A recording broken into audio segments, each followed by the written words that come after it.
Channel 16 এর প্রিয় দর্শকবৃন্দ, খুবই গুরুত্বপূর্ণ একটা কথা আপনাদের সাথে শেয়ার করতে চাই।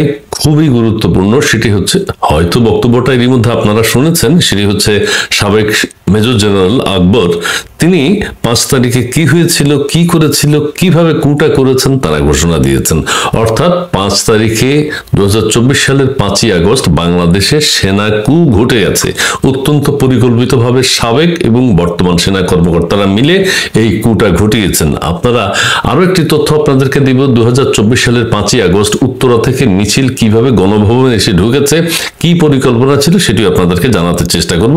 আপনারা ভিডিওটা একটু মনোযোগ দিয়ে শুনবেন, যারা এই মধ্যে শুনেছেন, আর যারা শুনেননি তারা ভিডিওটা শুনবেন, তারপরে এটা ব্যাখ্যা করব কি পরিকল্পনার মাধ্যমে 2024 সালের 5ই আগস্ট একটা নির্বাচিত সরকারকে, সরকার প্রধানকে দেশ ত্যাগে বাধ্য করা হয়েছিল।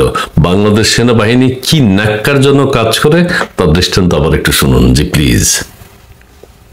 সেনাপ্রধান আমাকে ডেকেছিল ওনার বাসায়, তখনই আন্দাজ করতে পেরেছিলাম যে বড় কিছু একটা হতে যাচ্ছে। তবে সেই দিনই যে পতন হবে এটা আমারও ধারণা ছিল না। পরবর্তী যখন আমি চেক ব্যাক করলাম, বুঝতে পারলাম আমার সাথে কথা বলার পরেই কিন্তু 3 বাহিনী প্রধান গণভবনে গিয়েছিলেন। ওখানেই তারপরে ওনারা পার্সু করলেন যে প্রধানমন্ত্রীকে যেতে হবে। এই ছিল সারসংক্ষেপ। এবং পরবর্তীতে আমি যখন এখানকার আন্দোলনে যোগ দিয়ে আমি ফিরে গেলাম, আমার টেলিফোনটা কিন্তু গল্ফ করছে, আমার গাড়িতে রেখে গেছিলাম। যে দেখি অনেকগুলো কল। আমি কল রিসিভ করে যখন করলাম, তখন সেনা সদর থেকে জানানো হলো আপনাকে যে দায়িত্ব দেওয়া হয়েছিল ওনারা কি সব প্রস্তুত। আমি বললাম যে লেট মি চেক ব্যাক, যদি ওনারা প্রস্তুত থাকে ওনাদের সবাইকে সেনা সদরে আসতে বলেন। ওনারা প্রস্তুত কিনা, সেনা সদর থেকে ওনাদেরকে দায়িত্ব দেওয়া হয়েছে, ওনারা সবাই প্রস্তুত কিনা, যে দায়িত্ব দেওয়া হয়েছিল সেটি সুচারুভাবে ওনারা প্রস্তুত, সেনা সদরে ওনারা গিয়েছেন। এবং উনি হলেন মেজর জেনারেল আকবর, সাবেক সেনা কর্মকর্তা। ওনার সাথে আলাপ করার পর ওয়াকারুজ্জামান সাহেব 3 বাহিনীর প্রধান সহ, অর্থাৎ নৌবাহিনী, বিমান বাহিনী নিয়ে তিনি গণভবনে গিয়েছেন, পরিষ্কার শুনেছেন। এবং গণভবনে গিয়ে তিনি তৎকালীন প্রধানমন্ত্রীকে দেশ ত্যাগে বাধ্য করেছিলেন তারা 3 বাহিনীর প্রধানরা।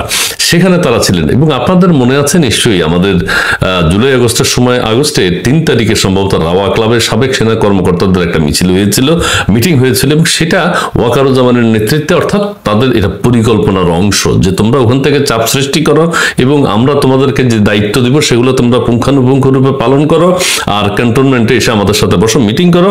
তারা পরিকল্পিতভাবে মিটিং মিছিল করে এবং জামাতে ইসলামের সাথে আলোচনা করে দেশব্যাপী কি মেসাকার চালানো হয়েছে সেটি আপনারা দেখেছেন।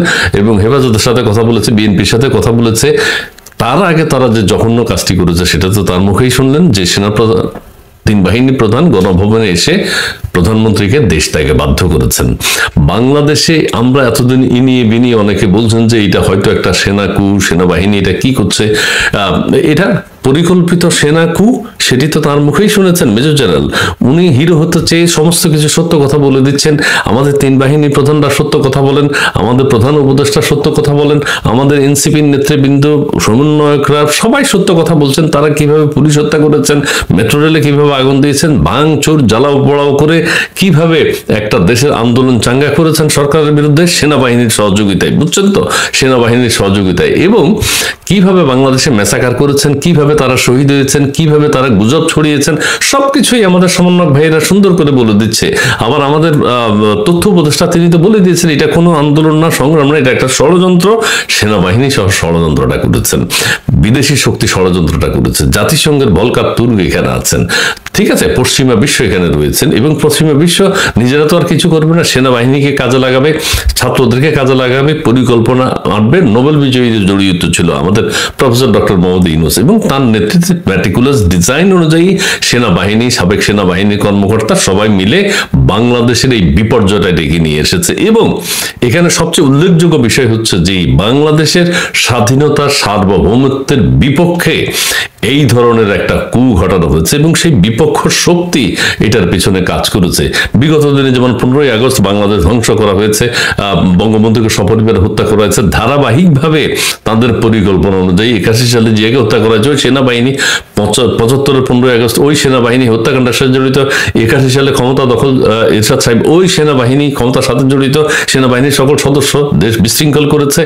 আবার এরপরে 2011 সময় সেনাবাহিনী আবার দেশ ধ্বংসে লেগেছে, রাজনৈতিক দলকে ধ্বংস করার জন্য নেমেছিল, সেটি আপনারা দেখেছেন 2024 সালে ম্যাটিকুলাস ডিজাইন অনুযায়ী পরিকল্পিতভাবে সাবেক বর্তমান, এটা প্রথম কিন্তু সাবেক আর বর্তমান সেনাবাহিনীর কর্মকর্তারা মিলে আমাদের ওয়াকারুজ্জামান সাহেবের নেতৃত্বে সুন্দরভাবে পরিকল্পিতভাবে একটা সেনাকু ঘটিয়ে দিয়েছেন। আচ্ছা, আরেকটা বিষয় হচ্ছে ওই যে উত্তরা থেকে মফ কি, তার আগে আবার বলিনি, আমরা কিন্তু ইনি বিনি আমরা লোকজনকে বলতে শুনেছি, হ্যাঁ বাংলাদেশে মনে একটা সেনাকু ঘটেছে, ওয়াকারুজ্জামান দেশের স্বাধীনতার সার্বভৌমত্ব সব নষ্ট করে দিচ্ছে, এটা অনুমান নির্ভর বলতাম। কিন্তু এই মেজর জেনারেল সাহেবের বক্তব্য শোনার পর, অত্যন্ত ভালো মানুষ, ওনার বক্তব্য শোনার পর এর মানে আর কোনো সন্দেহ থাকলো না।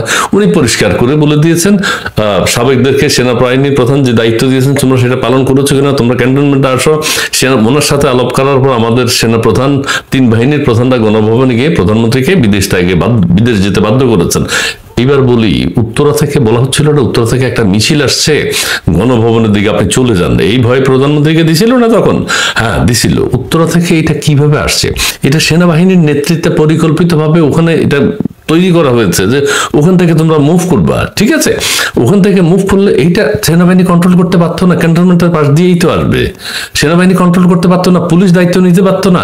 পুলিশ দায়িত্ব নিয়েছে, সেনাবাহিনী কোনো দায়িত্ব নেয়নি। একদম অথেন্টিক সোর্স থেকে জানতে পেরেছি যে ওখানে কেউ রাজি হচ্ছিল না। ডিবি হারুনের নেতৃত্বে আলোচিত, আপনারা জানেন যে ডিবি হারুনের নেতৃত্বে মহাখালীতে একটা ট্রুপস পাঠানো হয়েছে পুলিশ বাহিনীর।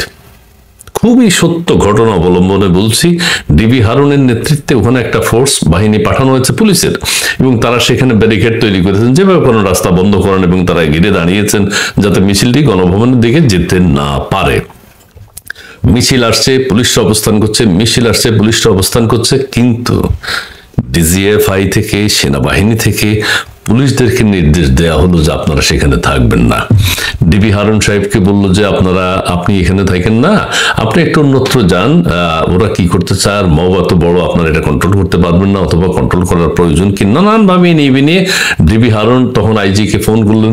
আইজিপি তখন বললেন যে সেনাবাহিনী যখন বলছে এত কিছু, এত সরতে হবে, আপনি এখানে না থাকেন, ঠিক আছে আপনি অন্যত্র সরে যান। ডিবি হারুন সাহেব সেখানে চলে গেলেন। এত বড় চক্রান্ত যে কিন্তু ডিবি হারুনও জানে না, উনি চক্রান্তের শিকার হয়েছেন, উনি সেখান থেকে আচ্ছা ঠিক আছে স্থান ত্যাগ করলেন।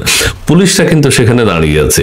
পুলিশটা দাঁড়িয়ে থাকার পর কতক্ষণ পর ডিজিএফআই ওদেরকে বলছে যে আপনারা, হারুন সাহেব তো না, আপনারা এখানে আর থাকার দরকার কি, আপনারাও সরে পড়ুন, আপনারা সরে যান, মব অনেক বড়, অনেক কিছু করা যাবে না। সেনাবাহিনী কিন্তু দায়িত্ব ছেড়ে দিয়েছে। এখন পুলিশকে এখানে না থাকতে বাধ্য করা হচ্ছে। পুলিশ ব্যারিকেড দিয়ে দাঁড়িয়ে আছে, পুলিশ দায়িত্ব পালন করবে, কিন্তু পুলিশকে সেখানে দায়িত্ব পালন করতে দিচ্ছে না সেনা কর্মকর্তারা। পুলিশ বাহিনী তখন হারুন সাহেবকে ফোন করলো, ডিবি হারুনকে, যে স্যার আমাদেরকে তো এখান থেকে ডিজিএফআই সরে যেতে বলছে, আমরা এখন কি করব? হারুন সাহেব বললো যে আমি তো সিদ্ধান্ত দেওয়ার অথরিটি না, তোমরা তখন তৎকালীন কমিশনারের সাথে কথা বলো, কমিশনার সম্ভবত হাবিব সাহেব, তার সাথে কথা বলো। পুলিশ বাহিনী সেখানে কথা বলেছে। কথা বলার পর হাবিব সাহেব তো নার্ভাস যে এটা কি বলছে, কেন বলছে, এটা দেশের স্বাধীনতা সার্বভৌমত্ব, মিছিল আসছে, গণভবন ভাঙবে, সেনাবাহিনী জানে, সেনাবাহিনী কিছু করছে না। আচ্ছা তোমাদেরকে যখন সেনাবাহিনী এত কিছুই বলছে, মিছিল নাকি অনেক বড়, তোমরা ঠিক আছে তোমরা দায়িত্ব ছেড়ে দাও। এই দায়িত্ব ছেড়ে দেওয়ার পুলিশ সরে যাওয়ার পরেই উত্তরা থেকে যে মিছিলটি এসছে মহাখালী দিয়ে ঢুকে একদম বিনা বাধায়, আবারও বলছি বিনা বাধায়, একটা আনসারও বাধা দেয়নি। সেনাবাহিনী তো দায়িত্ব ছেড়ে দিয়েছে, সেনাবাহিনী উন্মুক্ত করে দিয়েছে তাদের নেতৃত্বে। পুলিশ কিন্তু বিষয়টা জানে না। পুলিশ যখন সরে গেছে, সমস্ত বাহিনী ওই পোলাপান মিছিল গণভবনের দিকে এসছে, এবং গণভবনে এসে নিরাপত্তা দিয়েছে সেনাবাহিনী, এসে গণভবনে ভাঙচুর করলো। আপনারা আরেকটা জিনিস জানেন যে যত ভাঙচুর হয়েছে গণভবনে, শেখ হাসিনার ছবি ভাঙচুর সেনাবাহিনী করেছে, গণভবন সাধারণ পাবলিক তো করেছে, সেনাবাহিনীর করার দরকারটা কি? সেনাবাহিনী এই কাজ করতে যাবে কেন? তার মানে তাদের যোগসাজশ সমস্ত কিছু আছে পরিকল্পিত। সেনাবাহিনী সেখানে দাঁড়িয়েছিল, 32 ভাঙা হয়েছে, সেনাবাহিনী সেখানে দাঁড়িয়েছিল, 32 আগুন দেওয়া হয়েছিল, সেনাবাহিনী সেখানে দাঁড়িয়েছিল, 32 যারা ভাঙচুর করেছে তাদের নিরাপত্তা দিয়েছে সেনাবাহিনী। এটি আপনারা সবাই জানেন। পুলিশ যখন সরে গেছে মহাখালী থেকে, তখন এটা ঢল, মানুষের ঢল গণভবনের দিকে এসছে। তখন কি সেনাবাহিনী পারত না এই ঢলটাকে থামাতে? অবশ্যই পারত, অবশ্যই সম্ভব। কিন্তু আমাদের সেনা প্রধান যেটার সাথে জড়িত, জাতিসংঘ জড়িত, ডক্টর ইউনূস সাহেব জড়িত, আমাদের ছাত্ররা জড়িত একটা পরিকল্পিত আন্দোলনের মাধ্যমে।